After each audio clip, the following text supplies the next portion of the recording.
Quick question, where are you listening from today? Which city? Which country? Drop it below. Now let's dive into today's story. Dr. Clinton Washington's gloved hands remained steady as he completed the final suture on his patient's chest. Another successful heart transplant, his third this month. At 52, his reputation at Memorial Hospital had become nearly legendary.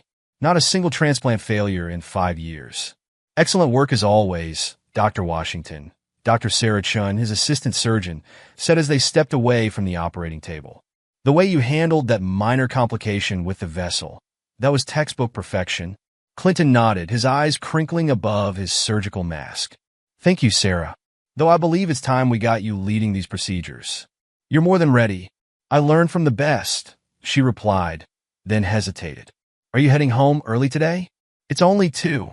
Yes, thought I'd surprise Marion. She's been preoccupied lately with her boutiques. Sarah's expression flickered with something. Concern perhaps, but she quickly masked it. Of course. Have a good weekend, Dr. Washington. As Clinton changed out of his scrubs, his phone buzzed with a text from his younger daughter, Sarah. Dad, can you help me with my Yale application essay this weekend? Mom's been too busy. He smiled, typing back. Of course, sweetheart. How about Saturday morning? The drive home in his Tesla Model S was peaceful, classical music providing a gentle backdrop to his thoughts. The tree-lined streets of the historic district welcomed him. Massive Victorian homes, standing as testament to old money and newer success stories like his own. Their house, a restored 1890s masterpiece, had been Marion's dream when they'd bought it 15 years ago. The garage door opened silently, and Clinton noticed Marion's Range Rover was parked inside. Strange, she usually spent Fridays at her flagship boutique downtown. As he entered through the kitchen, voices drifted from her home office. Lawrence, darling, you know I can't just leave. Yes, I know she's gone, but... No, he doesn't suspect anything. Marion's voice dropped lower, followed by a throaty laugh that Clinton had never heard before. He deliberately made noise hanging his keys, and the conversation abruptly ended. Marion emerged moments later, her perfectly highlighted hair framing an expression of practiced surprise. Clinton, you're home early. She slipped her phone into the pocket of her designer jeans. Everything okay at the hospital? Perfect transplant, he replied, studying her. At 48, Marion remained striking. Regular tennis matches and expensive skincare had preserved her beauty. But lately, there was something artificial in her smile, a coldness in her green eyes that hadn't been there before. That's wonderful, darling. She kissed his cheek, the gesture mechanical. I need to run to the store. Inventory issues. Don't wait up for dinner.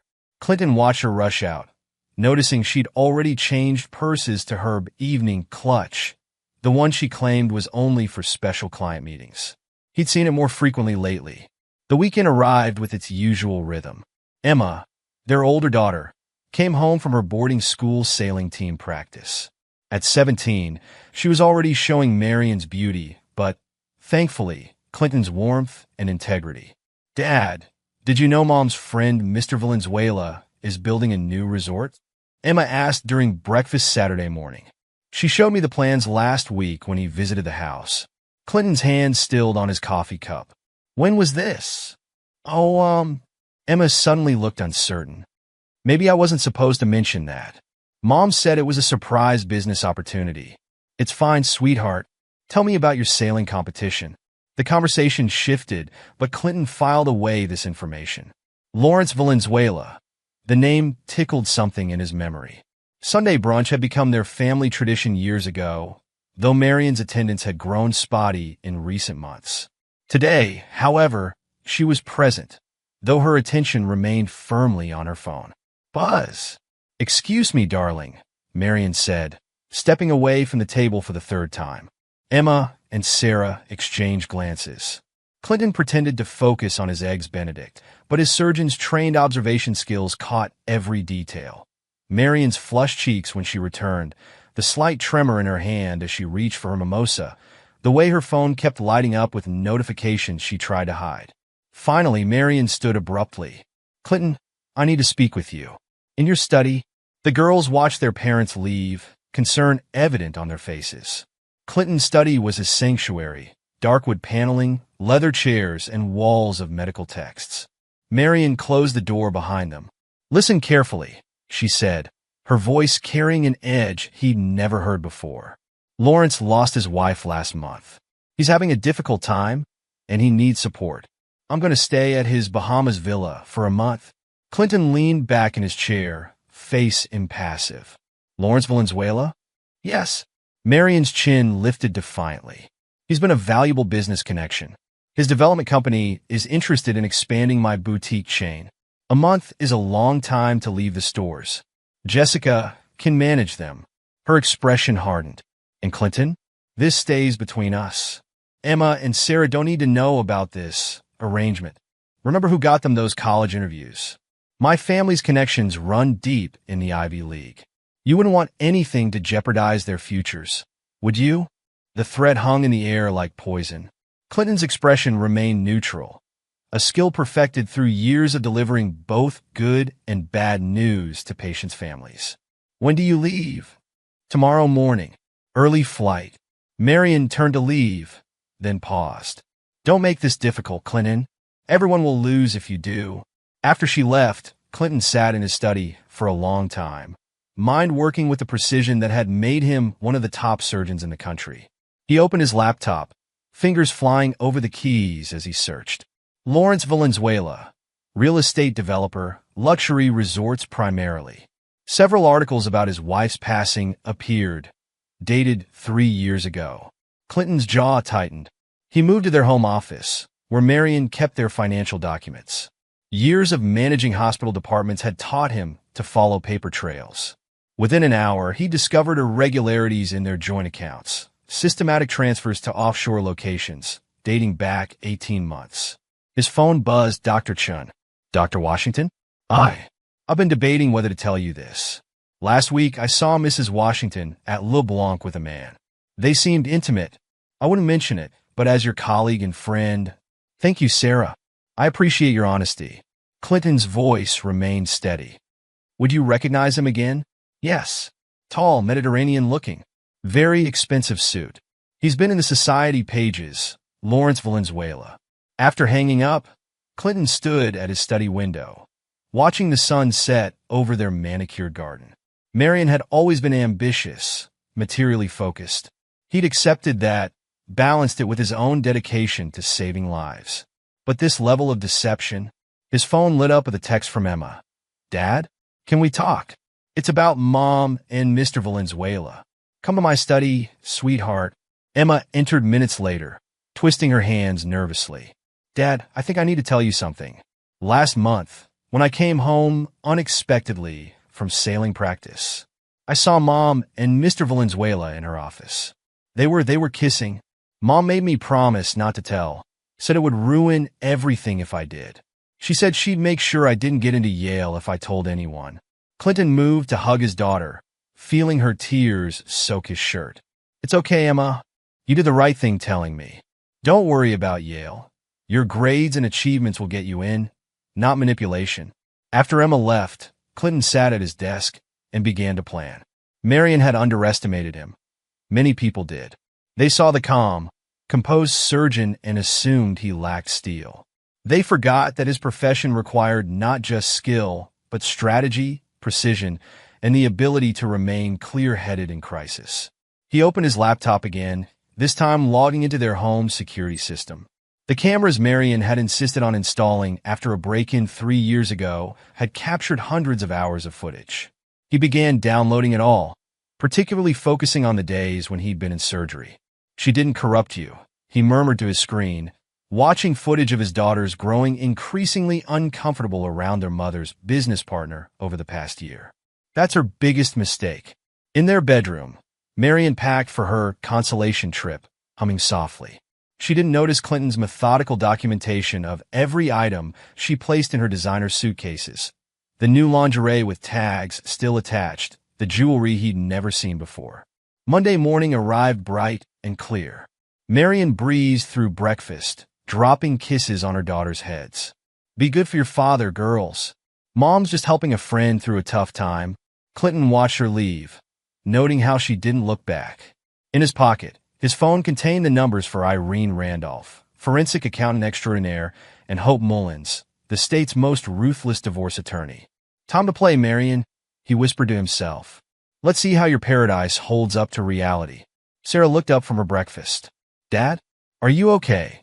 Clinton smiled at his daughter, genuine warmth replacing his cold calculation. "I'm fine, sweetheart. Better than fine. Sometimes the truth hurts at first, but it's always better than illusion. Now, how about we look at those college essays?" The morning after Marion's departure, Clinton sat in his home office, phone in hand. The number on his screen belonged to Irene Randolph, his friend from Yale who'd chosen forensic accounting over medical school. He hadn't called her in years, but she answered on the second ring. "Clinton Washington? This is unexpected." Her voice carried the same sharp intelligence he remembered. "Please tell me you haven't murdered someone and need help hiding the money trail." "Nothing so dramatic, Irene, but I do need your expertise. How's your schedule today?" "For you? Wide open. Give me an address." 2 hours later, Irene's Tesla parked beside Clinton's in the circular driveway. She emerged wearing a tailored charcoal suit, tablet in hand, looking every bit the financial bloodhound she'd become. Clinton led her to his study, laying out the financial documents he'd gathered. "Marion's been moving money. I need to know where, how much, and how long it's been happening." Irene's fingers flew across her tablet as she accessed financial databases. "Your wife's boutiques are doing well, surprisingly well, actually. Almost too well for retail in this economy." She frowned. "Clinton, when was the last time you really looked at your joint accounts?" "Marion handled the finances. I trusted her." "Trusted?" Irene noted his use of past tense. "Smart man. Look at this pattern." She pulled up a series of transactions, highlighting the sophisticated way Marion had been moving funds through various accounts before they disappeared into offshore holdings. "She's been planning this for at least 18 months, Irene said. "And she's not just moving your joint money. These transfers from the boutiques. She's hiding substantial profits from the IRS." Clinton's expression remained neutral, but his eyes hardened. "Can you document everything?" "Already started. But Clinton, you need a lawyer. Not just any lawyer. You need Hope Mullins, the divorce attorney, the best divorce attorney in the state. She's ruthless, efficient, and discreet. Marion's financial maneuvers alone. Hope will have a field day with this." Clinton pulled out his phone, making another call. Hope's office scheduled him for that afternoon. "One more thing," Irene said, still analyzing the data. "Who's Lawrence Valenzuela?" "His development company shows up in several transactions with Marion's boutiques, but the numbers don't match any legitimate business dealings I can see." "Marion's grieving friend in the Bahamas." Irene's eyebrows shot up. "Grieving? His wife died 3 years ago. And from what I'm seeing, he's been making regular payments to a shell company owned by your wife since then." Clinton's jaw tightened. "Document everything, Irene. Every transaction, every connection." "Already on it." "And Clinton? She's going to regret underestimating you." That afternoon, Clinton sat across from Hope Mullins in her corner office overlooking the city. At 60, Hope had the polished appearance of old money and the shrewd eyes of someone who'd earned every penny she had. "Dr. Washington," she said, reviewing the documents Irene had prepared. "Your wife has been busy, and not very clever about it. I want this handled quietly but completely," Clinton said. "I have 2 daughters to protect." "Speaking of your daughters," Hope pulled up something on her computer. "Your wife's family connections to the Ivy League admissions offices. They're not as strong as she claims. I've already checked. Your daughter's academic achievements and extracurriculars are more than enough to stand on their own." Clinton nodded, unsurprised. Another of Marion's manipulations exposed. "Here's what we're going to do," Hope continued. "While your wife enjoys her consolation trip, we'll build an ironclad case. First, we'll need to document her social media activity. She's in the Bahamas with her lover. People like that can't resist showing off. She thinks her accounts are private." Hope's smile was predatory. "Nothing's truly private. I have excellent cybersecurity experts who can document everything legally. Every poolside cocktail, every intimate dinner will help our case." "What about the boutiques?" "That's our ace. We'll request a routine audit, citing tax season preparations. Nothing suspicious about a successful business owner being thorough with his investments. Clinton's phone buzzed. A text from Sarah. Dad found some old photos of Mom and Mr. Valenzuela from last year's boutique opening. They look close. Should I send them to you? My daughters, Clinton explained to Hope. They've noticed things over the years. Perfect. Family testimony is powerful. But we need to protect them from any fallout. Over the next week, Clinton orchestrated his strategy with surgical precision. Each morning, he performed complex heart procedures, his reputation and skills unmarred by his personal situation. Each afternoon, he gathered evidence. The boutique audit revealed years of creative accounting. Marion's brother, James, had helped her hide profits and create false expenses. When confronted with the evidence, James's loyalty to his sister crumbled. I told her it was too risky, James admitted to the auditors. But Marion insisted. Said she needed a nest egg for her fresh start with Lawrence. Clinton received regular updates from the cybersecurity team Hope had hired. Marion's social media activity told its own story. While she claimed to be supporting a grieving friend, her posts showed a different reality. Intimate dinners, yacht parties, shopping sprees at exclusive boutiques. Look at this, Hope said during their weekly meeting, displaying photos from Marion's supposedly private Instagram. She's wearing a new Van Cleef & Arpels necklace, purchased with funds from your joint account last month. Clinton recognized the distinctive design. She told me she needed that money for store renovations. Every lie, every manipulation strengthens our case, Hope assured him. The financial fraud alone would destroy her in court. The affair is just the bitter icing on a very profitable cake. Emma and Sarah provided their own revelations during a Sunday dinner Clinton had started hosting in Marion's absence. Mom's been meeting Mr. Valenzuela for years, Emma said, pushing her pasta around her plate. Usually at the boutiques after hours. She said it was for business planning, but Sarah jumped in. Remember last Christmas? When she missed my choir concert because of a store emergency? I saw her with him at Le Méridien when Jessica's family was having dinner there. Clinton listened, his heart aching for his daughter's lost innocence, but proud of their strength. You don't have to worry about Yale or any other college, he assured them. Your achievements are your own. No one can take those away. The girls exchanged glances. We know, Dad, Emma said. We've been looking at other options anyway. Schools where we can earn our way in. As the month progressed, Clinton's case grew stronger. The boutique auditors uncovered more financial irregularities. Marion's social media activity provided a daily record of her indiscretions. Her brother, faced with potential criminal charges for his role in the tax fraud, agreed to provide detailed testimony about her schemes. Irene's forensic analysis painted a damning picture. She's been building toward this for years, she told Clinton.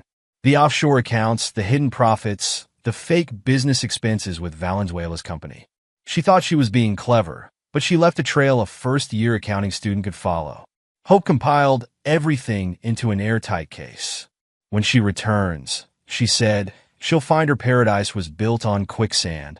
In the final week of Marion's consolation trip, Clinton received an unexpected visit from Lawrence Valenzuela's ex-business partner, Michael Chen.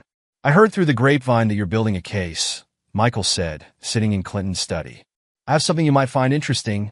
He produced documents showing how Lawrence and Marion had been planning development projects together for years, using Clinton's medical reputation and connections to attract investors. They were playing a long game, Michael explained, using your credibility to build their own opportunities. Lawrence has a history of this, finding successful, respected professionals, using their spouses to access their networks. Usually ends in divorce, with the spouse getting a nice payout from the hidden business dealings. Clinton's expression remained impassive, but his fingers tightened on his desk. Thank you, Mr. Chun.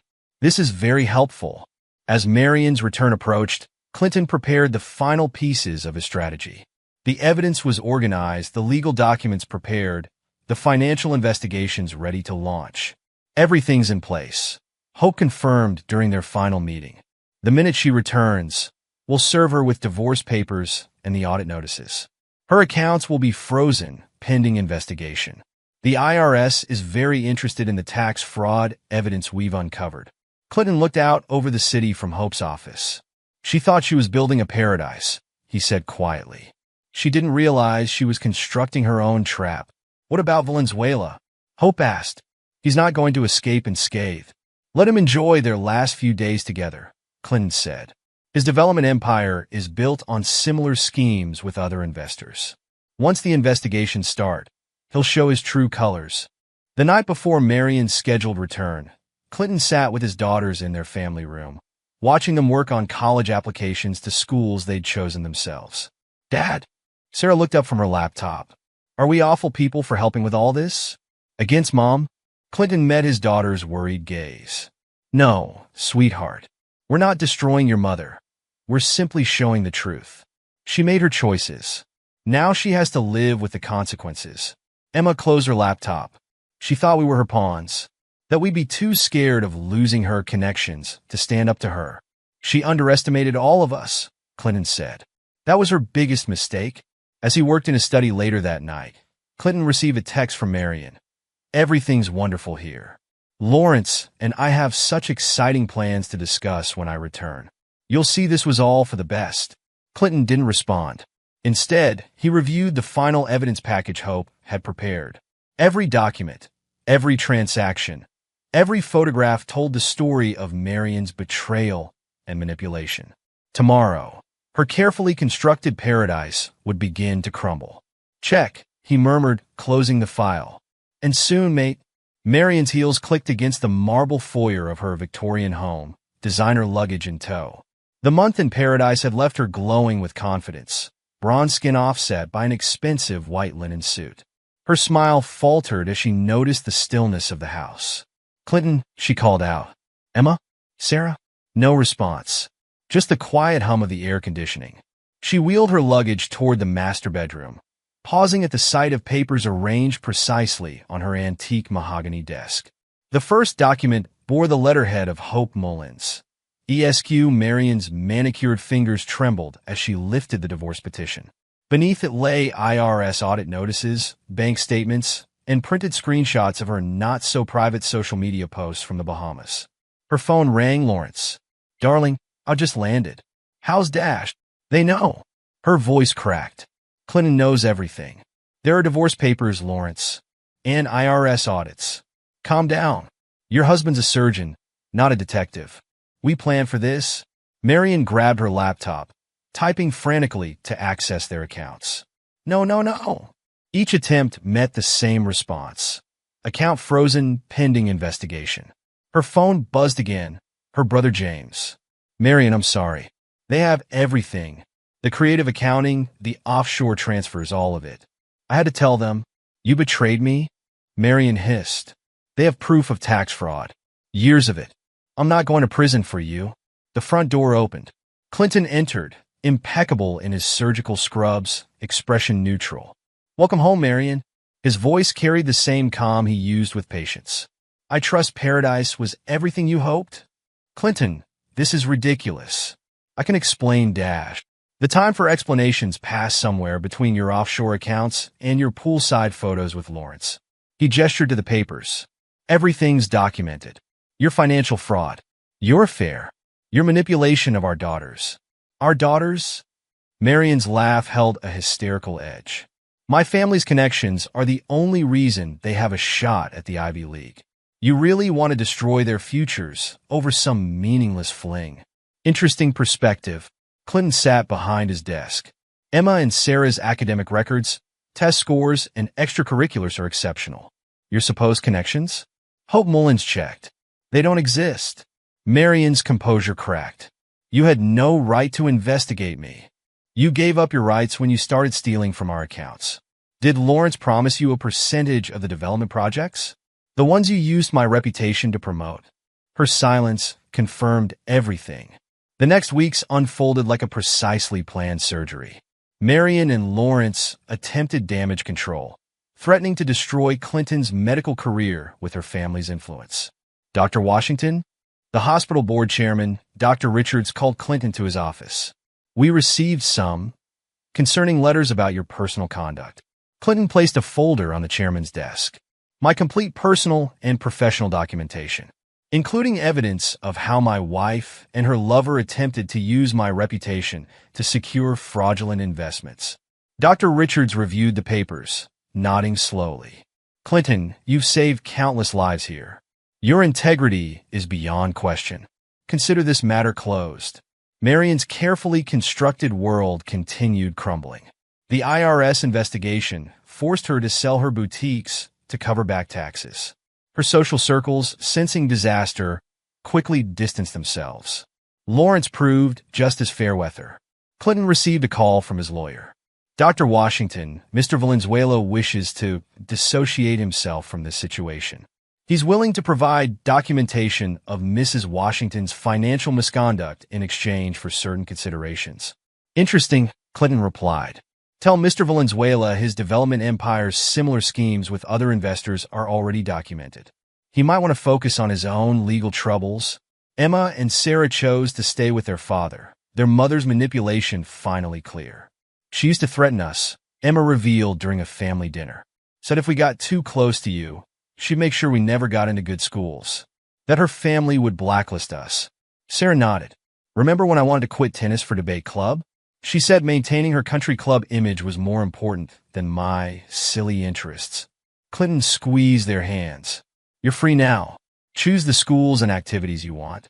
Your achievements are yours alone. The divorce proceedings moved swiftly.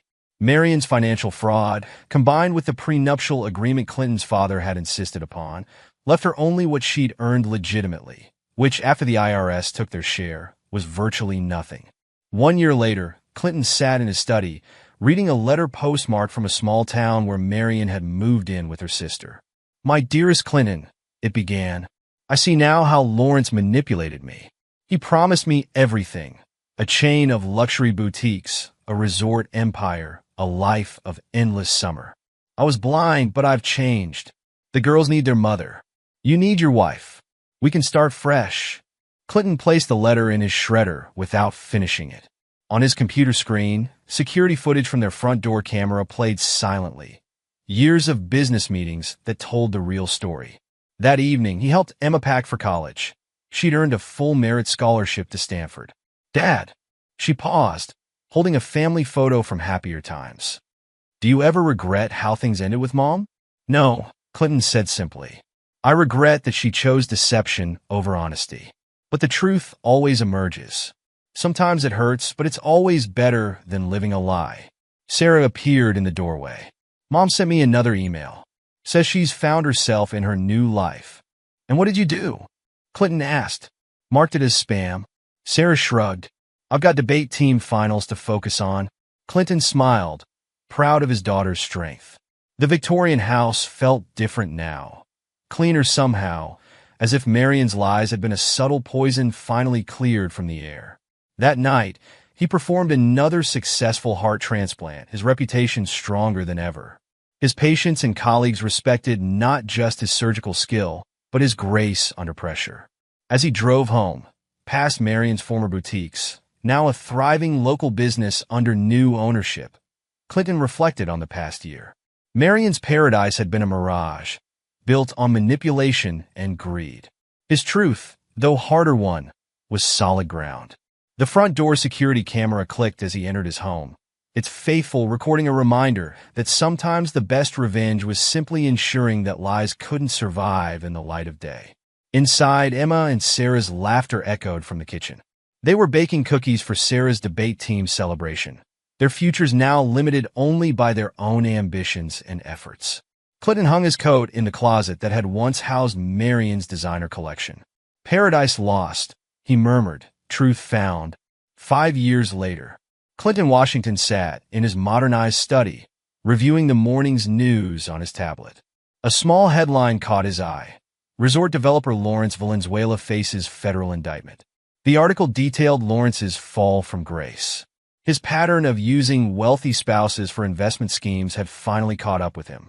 The SEC investigation, triggered partly by Clinton's evidence years ago, had uncovered a web of fraud spanning decades.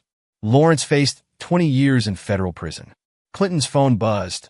A text from Emma. Dad, saw the news about Lawrence. Karma's real, isn't it? He smiled, remembering how far they'd come. Emma, now 22, was finishing her medical degree at Stanford, following in his footsteps, but blazing her own trail in neurosurgery. Sarah, 20, studied law at Columbia, her debate skills serving her well in mock trials. That evening, during their weekly video call, Sarah shared news of her own. Remember Mom's brother James? He just finished his prison sentence. 3 years for tax fraud. How's he doing? Clinton asked. Working as a bookkeeper for a small construction company. Says he's learned his lesson about creative accounting.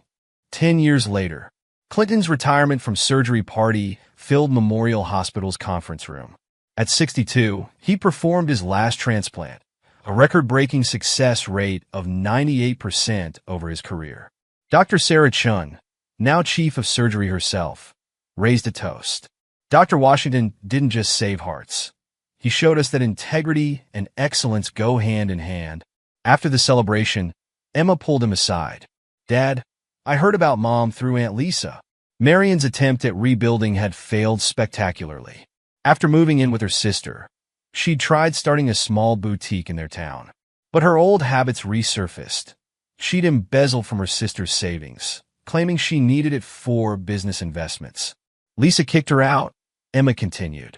She's working as a sales clerk at a department store in Nevada. Still tells everyone she used to own a fashion empire. Clinton nodded, unsurprised. So people never learned. The years had transformed their Victorian home.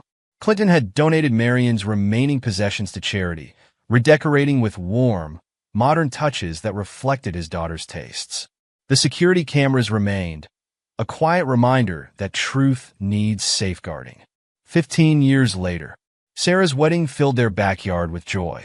Her bride, Catherine, a fellow attorney, had helped her prosecute white-collar crimes. They'd bonded over stories of financial fraud cases. During the reception, Clinton overheard an interesting conversation. Lawrence Valenzuela had died in prison, alone and penniless. His children from his first marriage had refused to claim his body, disgusted by the extent of his schemes revealed during the investigation. Emma, now a renowned neurosurgeon, attended with her husband James, a pediatrician she'd met during residency. Their 3-year-old daughter played near the fountain, her laughter echoing where Marion's threats once hung. A guest mentioned seeing Marion recently.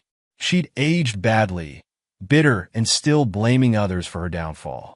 She worked retail jobs, moving from city to city, leaving a trail of small-time scams and burned bridges. She tried contacting me last month, Emma said quietly. Wanted money for a business opportunity.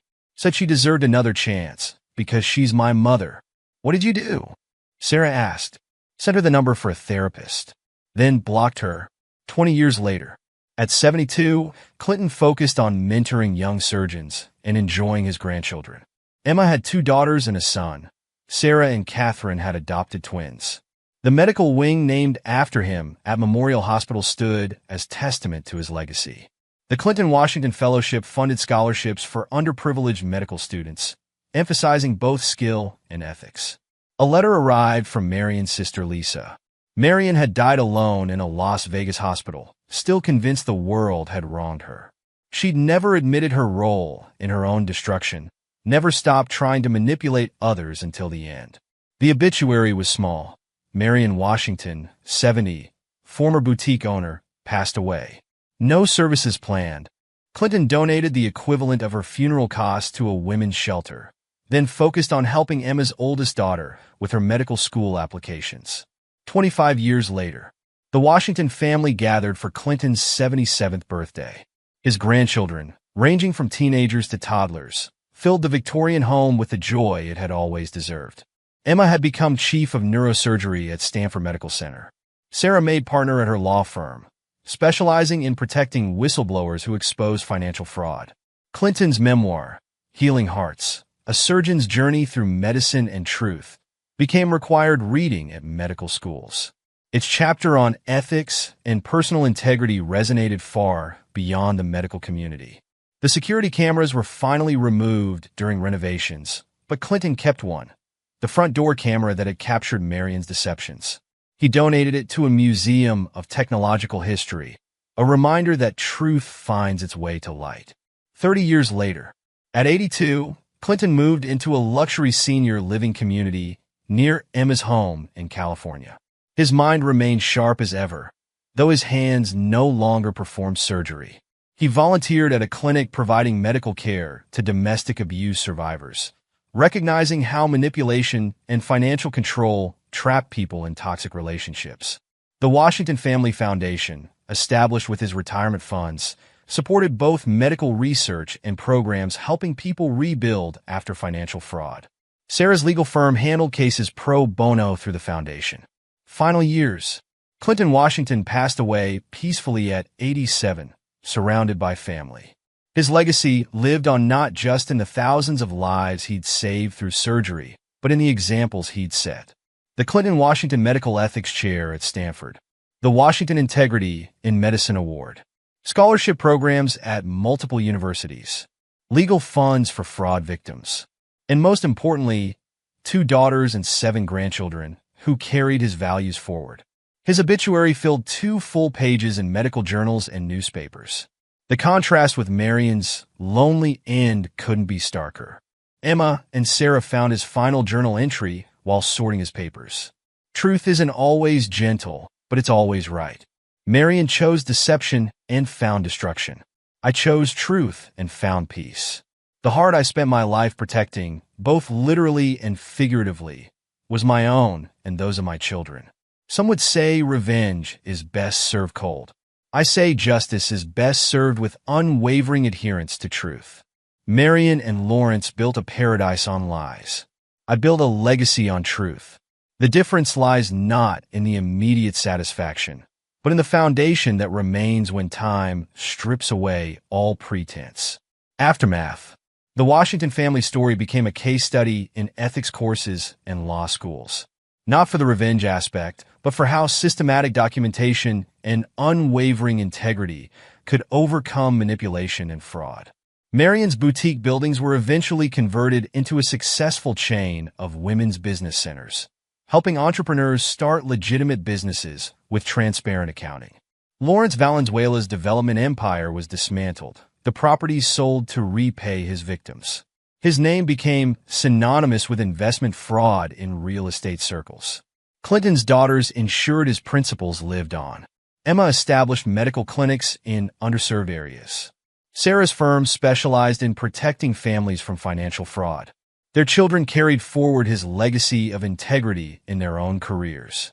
The Victorian home became a historical landmark, its story preserved as an example of how truth, though sometimes painful, provides the only foundation for lasting happiness. Clinton's great-grandchildren grew up hearing not a story of revenge, but of integrity's triumph over deception. The security camera footage remained in the museum, a technological relic that helped expose a web of lies and set a family free. The Washington family name became synonymous not with scandal, but with healing, of bodies through Emma's medical work, of justice through Sarah's legal advocacy, and of truth through Clinton's enduring legacy. Marion and Lawrence's fate served as a cautionary tale. Paradise built on lies becomes a prison, while truth, though harder to maintain, builds a legacy that outlives its architect. Clinton's final victory wasn't in destroying Marion's false paradise, but in building something real and lasting in its place. A dynasty of healing, truth, and unwavering integrity that would influence generations to come. And there you have it. Another story comes to an end. What did you think? I'd love to hear your thoughts in the comments below. If you enjoy this story, consider joining our community by subscribing. It means the world to us. For more stories like this one, check out the recommended videos on screen. And I'll see you there.